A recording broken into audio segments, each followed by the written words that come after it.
All right, you're welcome to my banner, and I'm doing my banner today with Roland Walker. We're talking about something that concerns all of us, our vehicles, personal vehicles.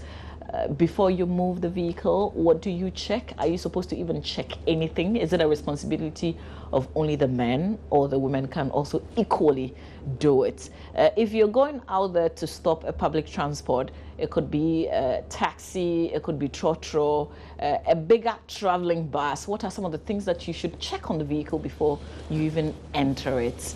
We're here to have a conversation with Mr. Noah Tete Mate, who is Accra Regional Manager of the Driver Vehicle Licensing Authority, the DVLA. So good morning to you, sir. We're grateful that you could join us. Good morning. Is there still a lot of traffic in your office because people are doing renewals? No.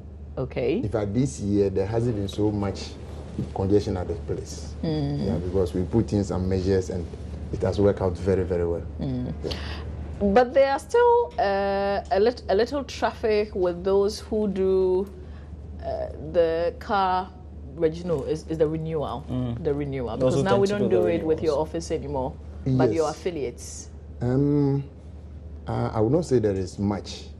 In fact, as at now, we have got about 5 private taxi stations in Accra, and that has really reduced the congestion at the places. It has reduced the traffic for roadway certificate. Okay. Yes. And Recently, we have got a new one at the new Achimota station, just right behind the Shell filling station, close to Achimota. Also, just new this Achimota station. Yes, yes. That will ease the pressure on Really, the it has domain one. Veto. Okay. Yes, it has. It has. so it means that they do the same work. The same But work. only now we have multiplicity of Exactly. places where you can get access. Exactly. We issue roadway certificate at all those places.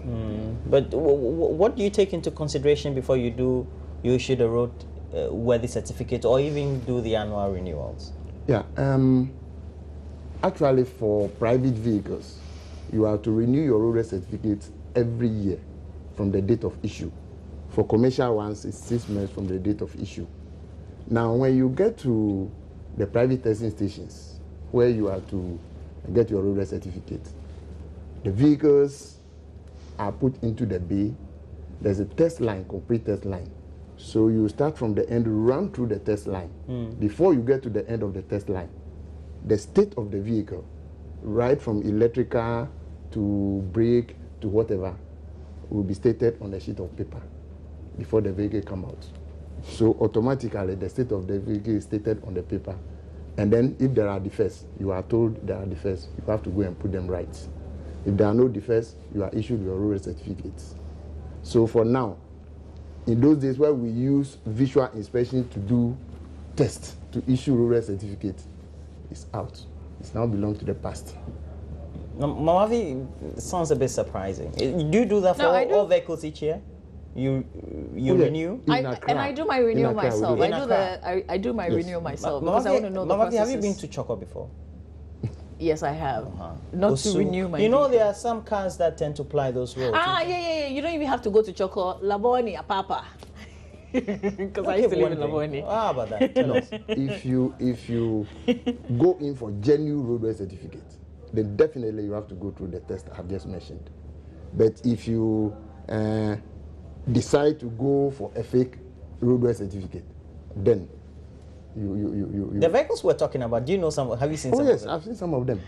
Do you think they are roadworthy? Actually, I 3 face to face. No, of late, you agree with me that those vehicles are almost faded out of the system. Hey, Oh yes. hey, go to Laboni. Hey, go to Laboni, visit Apapa. Carnation. You see, I took the trouble to visit Carnation, and those vehicles have reduced completely. The few I saw, their state is not all that bad. Yes. For the Greater Accra region, how many vehicles would you ideally, let's say approximately, also be registering and perhaps renewing their roadworthy certificates in a year? Really, I cannot. You don't have the come up figures with- now? Yes, I don't have it. It's surprising, especially when you have to go to the communities and you get to see that the routes that they ply, they wouldn't be encountering a lot more law enforcement. As a result of that, those vehicles are likely a lot more not to be having their certificates renewed. You see, there is one thing I would like to make clear here. Please do. We as drivers and vehicle owners, we need to be a little bit responsible. Please, do we have to wait until a policeman comes before you go to repair your faulty headlights? Do we have to see the policeman on the road before we do the right thing? What about your responsibility also? No, our responsibility as an authority, that's BVLA, we issue driver's license, we issue roadworthiness certificates. These two things, as of now, we do it and do it diligently. Formerly, it was the Accra, for instance, 37 office alone that will issue roadworthiness certificates. Now, we have seen the essence of trying to widen the scope and also making sure that vehicles are tested and tested properly.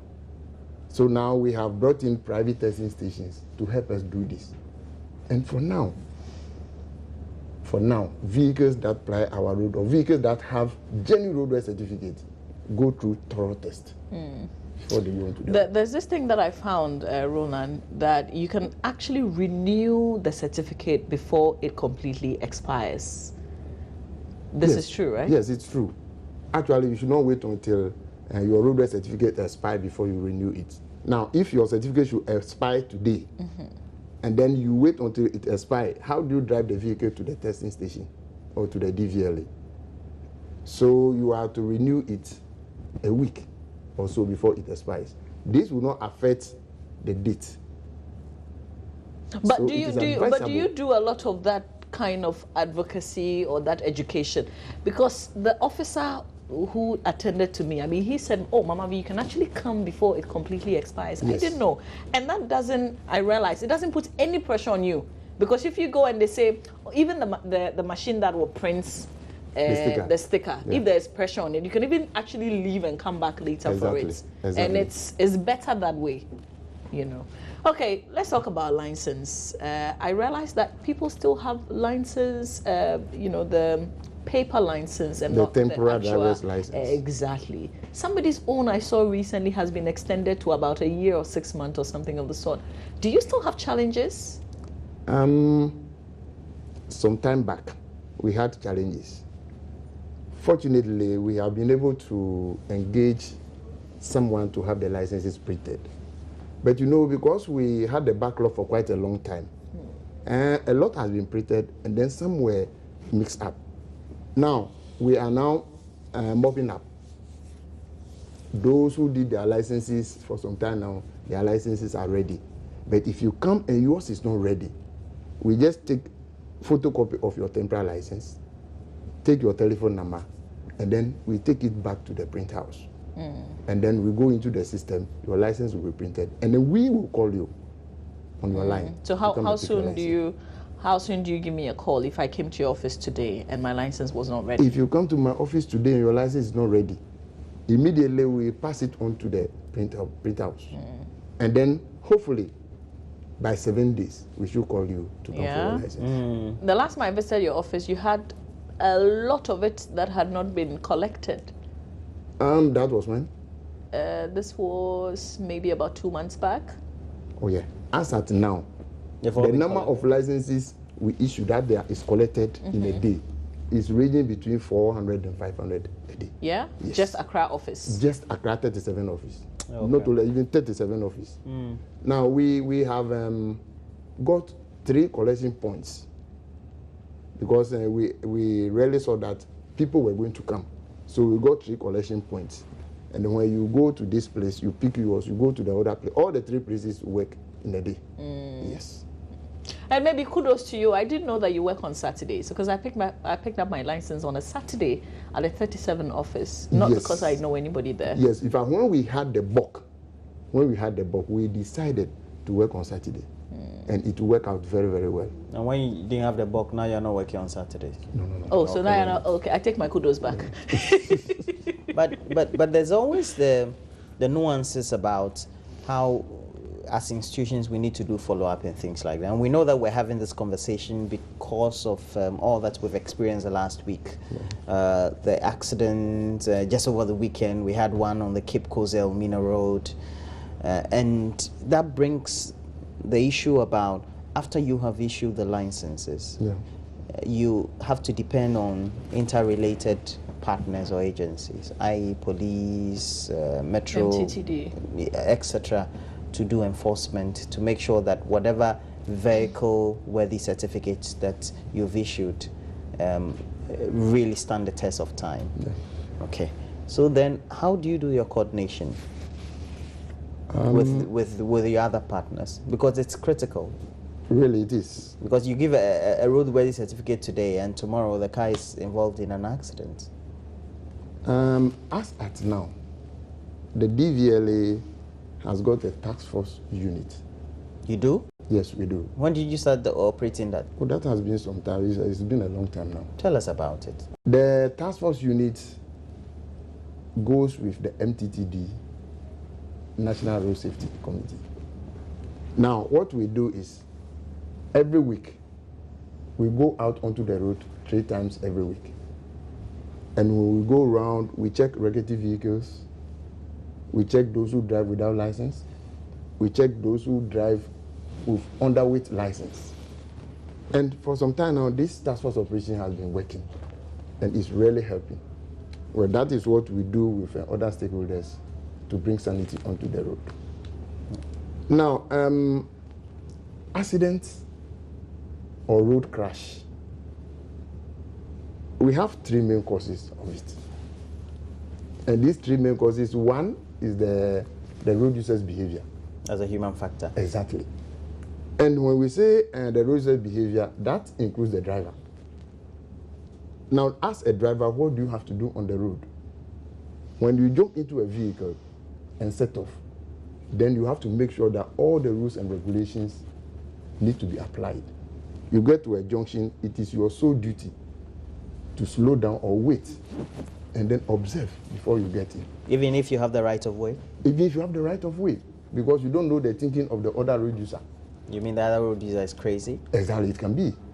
So you stop, even if you have right of way, you stop and then check and you go. If you are driving and you get into a curve, it's your duty as the driver or the road to slow down. By so doing, you manage to take your part of the lane. Now, other roads are like pedestrians. When you want to cross, you look left, right, and you look left again. So I believe if we try to do all these things, definitely the road crashes we see will come down. Now, number 2, the vehicle, the state of the vehicle also contributes to accidents. So what are we to do as vehicle owners or drivers? We have to make sure our vehicles are in very good state before they go onto the road. If you're having a vehicle and then your vehicle has 1 light, then automatically in the night, this vehicle turns into a motorbike. And the oncoming vehicle might not know. Especially if you're on the N1 and then... Exactly. And before you can say jack, there's collision. Your vehicle, which is used every day, must go for maintenance because the brake can give way, anything at all can happen.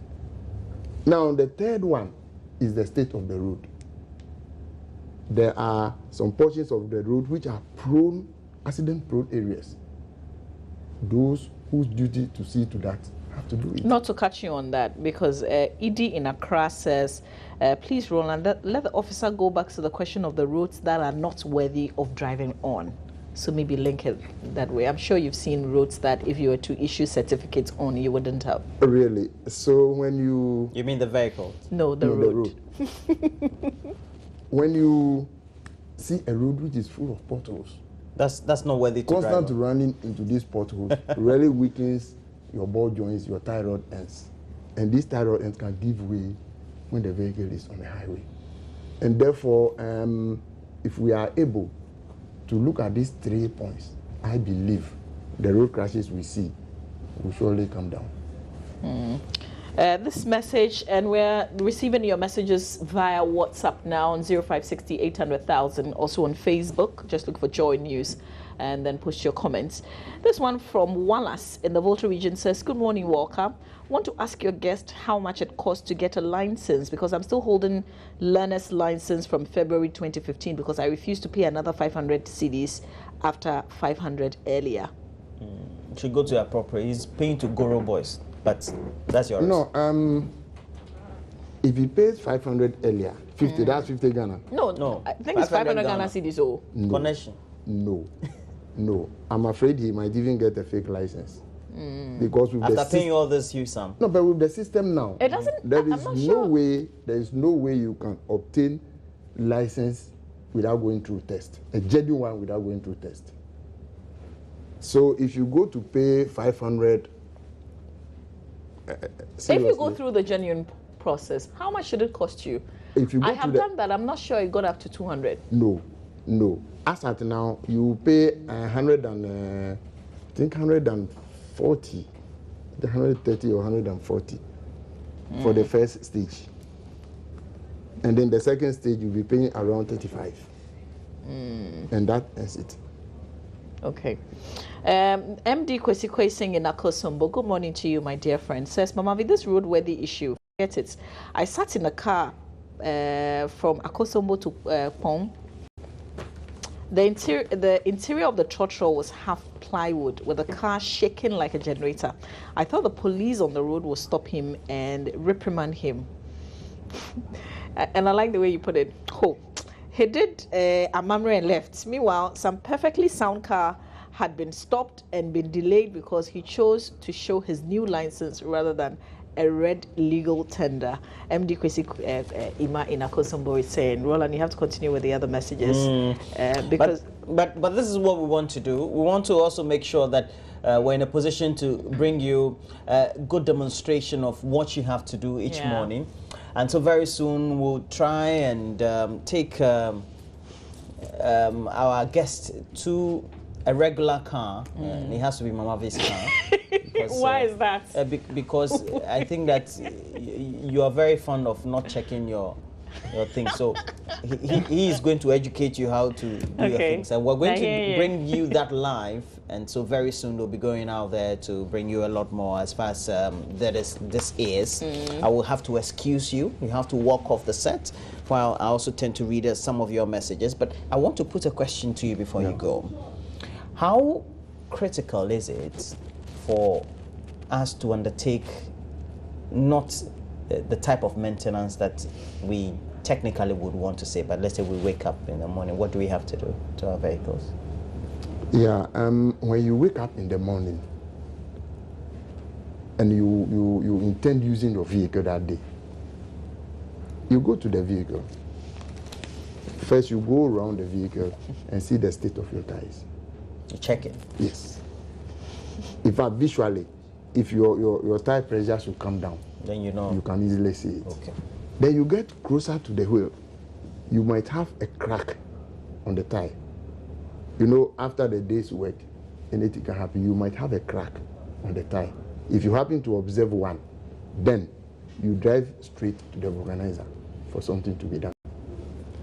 After this, you go into your vehicle and you open the bonnet. Then you go to check the level of your oil. You also check the level of your water. Then you check your brake fluid. There's a possibility of any leakage. So you check if your brake fluid is okay. Then these vehicles of late use hydraulic. So why don't we save the rest of the things that you say when we see the actual vehicle? Okay, so this is what we're doing. We're going outside. We're going to look at a real life situation. We're using Mama V's car. So please. Why do you still say to make sure that we educate her as to what she has to do. She leaves the house at dawn when the whole place is dark. I don't know how she can check the crack on the tire in the dark. But so from today, we're going to buy her a torchlight. She uses it to be watching the tires. Okay, so they're going to do the education for her. Let me just read some messages. I have this one from Dr. Abedu Kwadaso, aka Big Joe Shoes. Kudos to you and your fantastic crew for good work done. But all Ghanaians should help me to send President Mahama to opposition since we're suffering in our own country and for change. And that's hi to Pajo of Big Joe Shoes near Kwadaso, Onion Market, Pakistan, of Iswoyeboa, IPT, Fitam, and Ishmael of Mokap Microfinance near Mpuj. Hey, Mpup. Okay. Okay. Hi, good morning. Please, how genuine is a system to pass the theory test? I'm currently going to write for the third time. You're writing for the third time. It means that you're not qualifying. So make sure you qualify. And then this one also... Mama V, this road-worthy issue, forget it. I sat in a car from Akosombo to Pond, the interior of the Trotro, that has been raised. The African president trying to change the constitution is Rwanda's Paul Kagame. He should be on beyond 2025, and that's for MD Kwesi Emma. And then we have this one also. Good morning. Like I said before, I'll be disturbing you until something is done. Please, once again, at Nungwa C5 around the Presbyterian Church, there's a cemetery there. Just behind there's a nice public toilet, but the whole community prefer going to the cemetery to ease themselves, and the whole place is in a mess. I plead to the authority to do something about it. We've done a lot ourselves, but nothing is working. Most of the leaders in the community also are part of the public visiting the cemetery. What should we do? We're now afraid of cholera and the rest, and that's from Pros Nungwa. We're talking vehicles though, but and then we have this one. It says, hi Roland, I'm really happy about this topic. Please talk to Nsuta Mampong drivers in the Ashanti region to do maintenance, because the state of their vehicles is really, really bad. And we have this one also from Michael. I want to ask Mr. tell Mr. Mate to go on the road and seize licenses from some of the drivers, because some of these drivers, they drive very madly on the road. Some of the drivers should be sent to the mental hospital to have a mental health check. And so now we have to get our real life situation. Mama V and Mr. Mate are ready. They'll give us some education live. When you get up in the morning, you go around the vehicle. Okay. So you go around, you check if any of...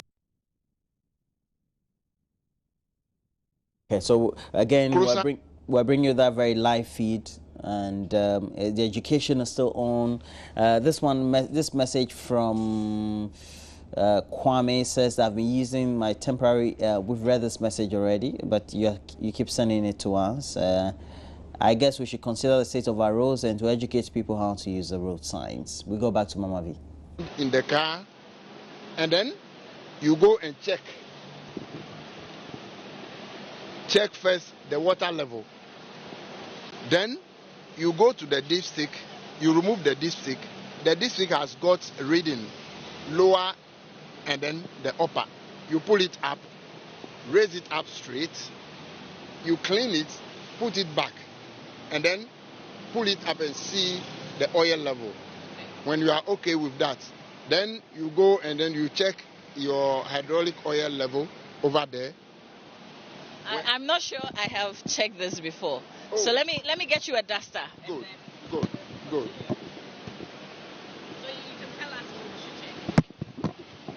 You come and then you get to the dipstick. The dipstick is the one that indicates the oil level in the engine. So you pull it up. When you look at the dipstick critically, you will see the lower marking and then the upper marking. And that indicates that, okay, your oil level, when you look at this, you see this marking here and you see this one here. So this indicates the upper level and this indicates the lower level. Okay. So if you fall below this, then definitely you need to top your oil. Okay. So Now let's to show, get it let's well, show the level so that people would know that there are markings actually on this. yes. This is the lower level. This is the lower marking and this is the upper one. So to have it well seen, you quickly get your car duster and then you clean it nicely and you dip it in again. When you pull it up, please make sure you don't turn it upside down. You just lift it this way. And when you do this, you will be able to see the level of the oil. When you look here, you see where it is. It is really at the upper level, which is okay. If it comes below the lower one, then definitely you need to top up the oil. All right. So what Mr. Tete Mate is showing us is how to check the oil before you. So these are some of the things that you do before you even think about starting your vehicle. First, he said you have to check the tires to see that there are no cracks or the pressure is not low, and then you check the oil. What else do you do, sir? You come to the water level. We have marking here, the lower and then the upper marking. You make sure it doesn't fall below the lower level. You can see that from this end here. If it falls below the level or is not yet up to the upper mark, then you top it up to get to that level. But please do not overfill. Then from there, you come to the brake fluid. You check the level of your brake fluid. That has also got a lower level and then the upper level. When you check it and it's within, fine, then that is okay. If it is not, then please, you try to top it up with the required brake fluid before you set off. When you check all these things and you are okay, fine, then you are done, you close your bonnet. You go into the vehicle and spark. You are about to set off. When you spark, before you move out of your house, please, just try to pump and test the brake, whether it will respond to the stop. Before you set off from the house, you pump the brake. When you go, you pump and see whether the brake will respond. If the brake is able to respond, then you are okay for the day, and then finally you set off for your journey. Amazing. If not, then please kindly quickly go to a mechanic who will then help you. Perspective.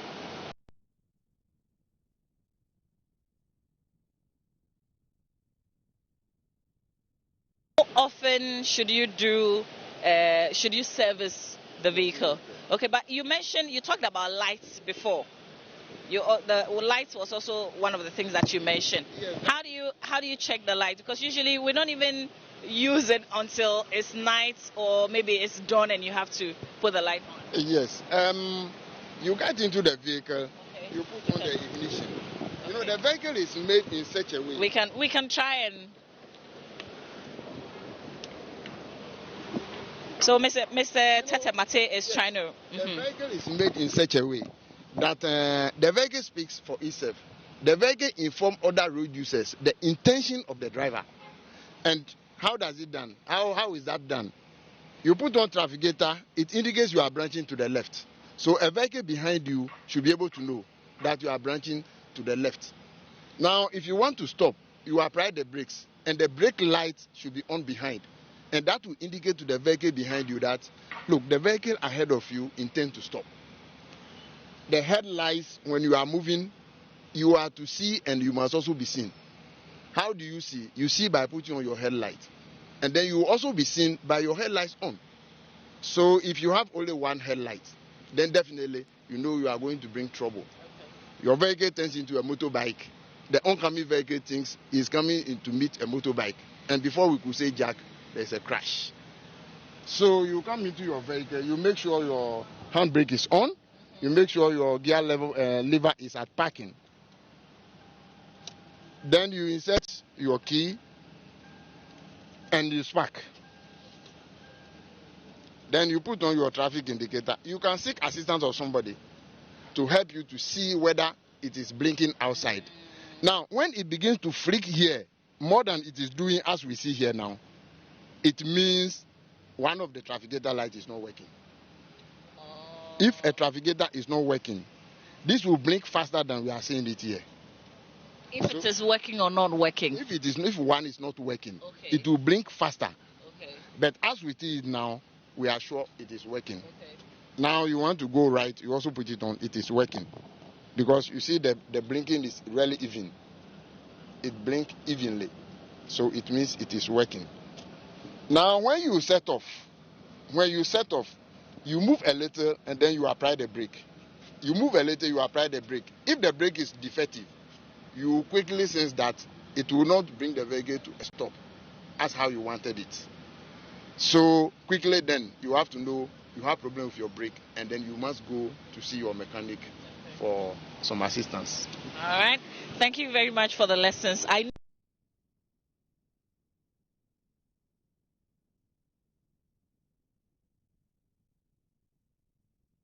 Well, so we've gotten that very demonstration from Mr. Noah Tetemate, who is the Regional Director for the DVLA Greater Accra, giving us a lot more education, real time, also what the do's and don'ts should be as far as how to maintain or perhaps even check the state of your vehicle before we depart wherever the destination will be to where we're going.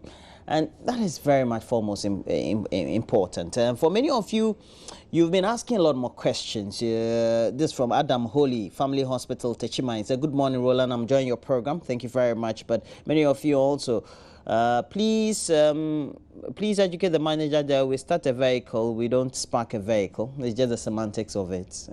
Whatever it is, that's a brothel. He's teaching you technically what you need to do. So please, I guess we all need to pay a lot more attention. Please ask your guests what should be the distance in between car seats.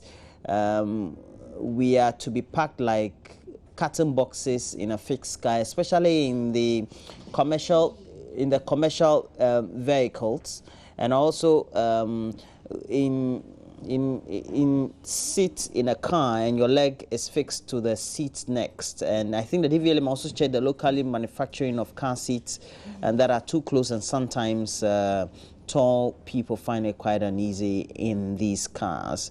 And a lot more people, you guys are back. Good job you guys did there. Yeah. What did you learn? For example, I feel my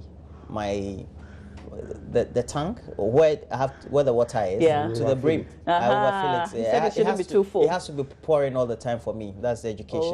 So I now need to watch the levels. Yes. That it's very important. And you say it shouldn't go down. I thought it has no influence on how the engine operates also. I thought it's for the wiper.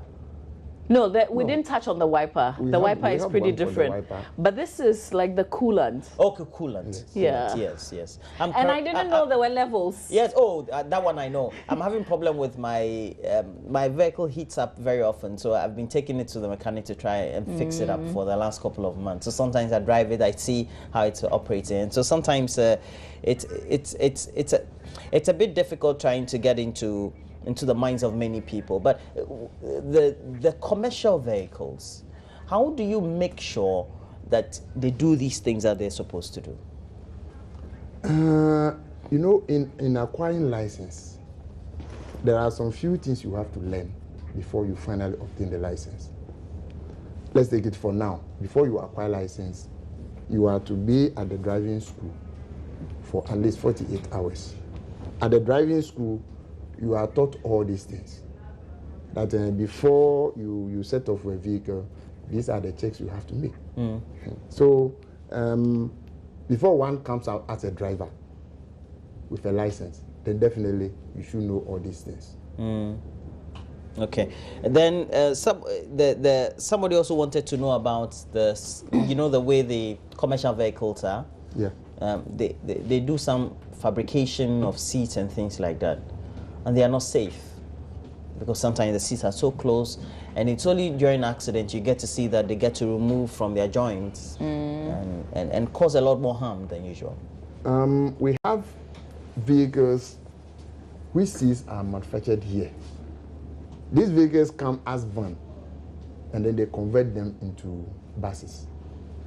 Now we have got specification for this fixing of the seats.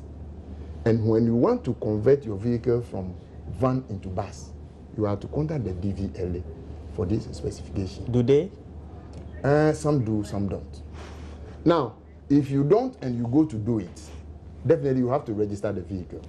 You have to convert the vehicle from van to bus. And the vehicle must be at the DVLA for us to inspect.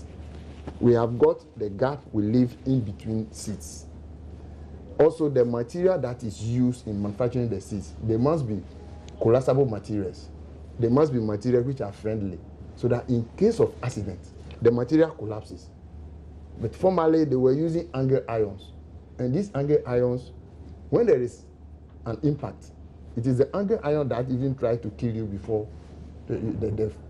So we use collapsible materials, round pipes, so that in case of any collision, those materials quickly collapse and they don't give more impact or injury to the occupants. Okay. If you don't do all this and you come, we make you go back to go and do it before we finally issue you roadworthy certificates. Right. Or we even register the vehicle. What an education. What an education. We hope that you've enjoyed your time with us. Oh, yes, you're not usually out of your office, but we managed to pull you. We're grateful that you could make it. Thank you. Thank you very much. Mr. Noah Tete Mate is the Accra Regional Manager of the DVLA, and hopefully this has gone really down well. Let's practice what has been preached. Let's do with it so that we can minimize the accidents that occur on our roads. Roland, you enjoyed my banner? Yeah, I did. Fantastic. And for both of us having to do the interviewing was also a novelty as well. I really love it. I know that when I'm not around, you miss me. So I do. And so we say thank you also for the messages you keep sending. We have to take a break now, Mama. Yeah, we have. But this is it. I've got a riddle for you. Let's see if you're able to get it. Our next guest is considered by many as the greatest long-distance runner of all time. He has to his credit 2 gold Olympic medals at the 10,000 meters distance. He has won the Berlin Marathon for a record 4 times, and that too, ladies and gentlemen, consecutively. So who is our next guest? Stay with us.